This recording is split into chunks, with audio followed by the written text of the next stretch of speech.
We are unboxing a climbing wall. This is a part of the Unboxing a Climbing Wall series. Today, it's all about climbing holds. All right, here they are, all laid out. What are climbing holds? Why do you need them? How much do you need? And where should you get them?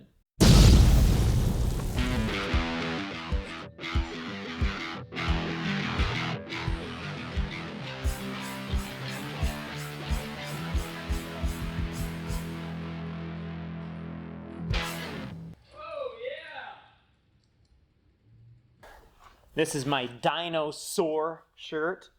Pretty cool shirt. Let me know if you want one because this is not available anywhere, but I can make it available for you if you want it. So just let me know. I can get it to you. What is a climbing hold and why do you need them? So a climbing wall is a surface to climb on. Now, to change it up, because you don't want to have something that's static. Indoors, you have nothing like exposure or the experience of being outdoors like you would on real rock. So it will get boring really fast. How many times can you do the exact same thing over and over again before you lose interest? Not much. We build climbing walls to make them dynamic. All of these holes that you see on the climbing wall surface are potential to put climbing holds. These are the grips that you hang on to and step on as you climb the wall.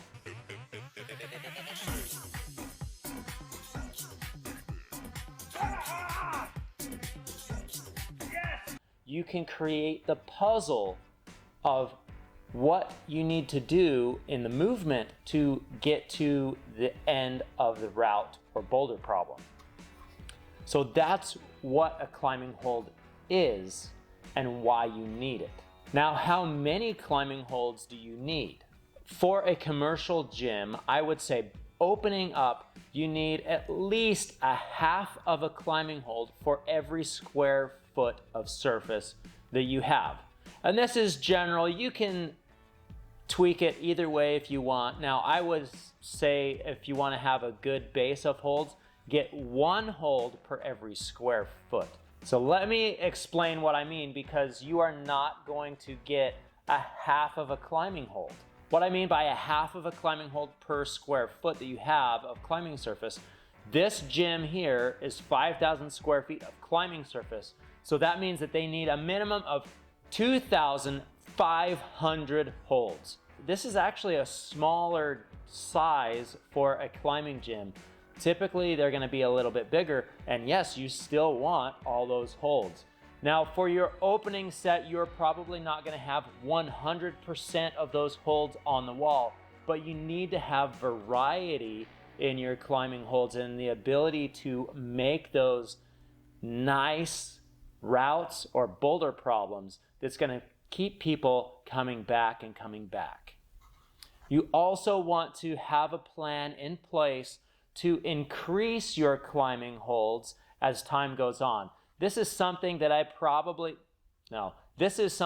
did fail at with Clarksville climbing. As much of a climbing hold snob that I am, I just didn't plan it and have it in the budget for new climbing holds. You want to get some new climbing holds, I would say probably every 6 months. You're not replacing all your holds, just plan on every 6 months. In fact, Escape Climbing has a really awesome program where you have a subscription. You don't even have to think about it. They send you a box of climbing holds every single month. It lets people know that you are investing back into their experience, which encourages them to continue to invest in you.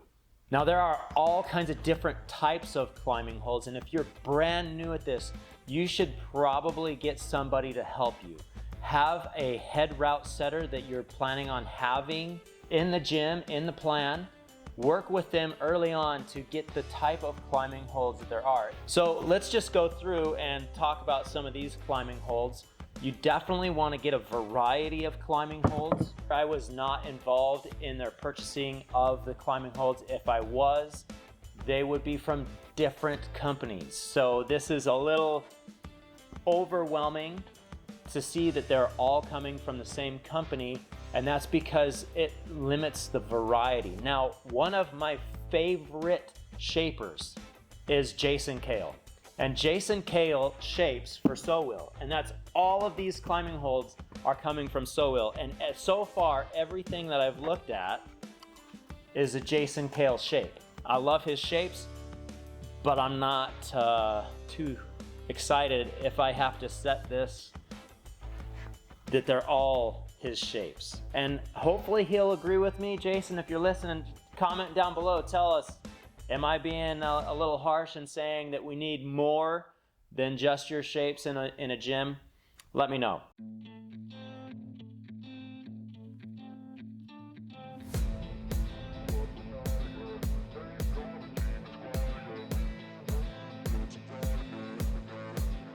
I've just gone through one pallet of holds, and I have 9 pallets. So I've got 8 more pallets to go before we get all of these unboxed and sorted.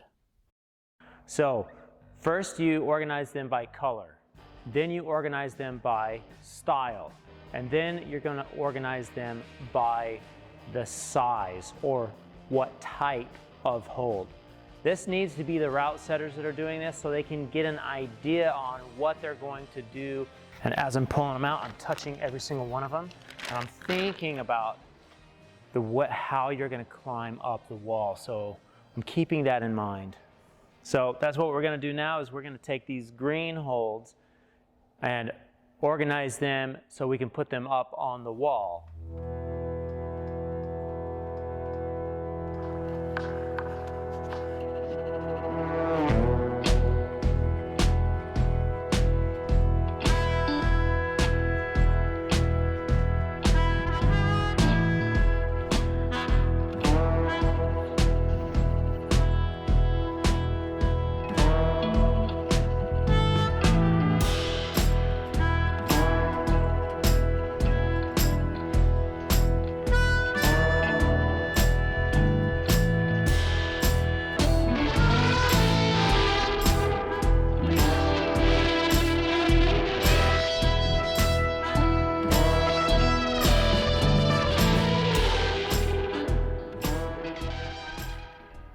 Thank you for watching.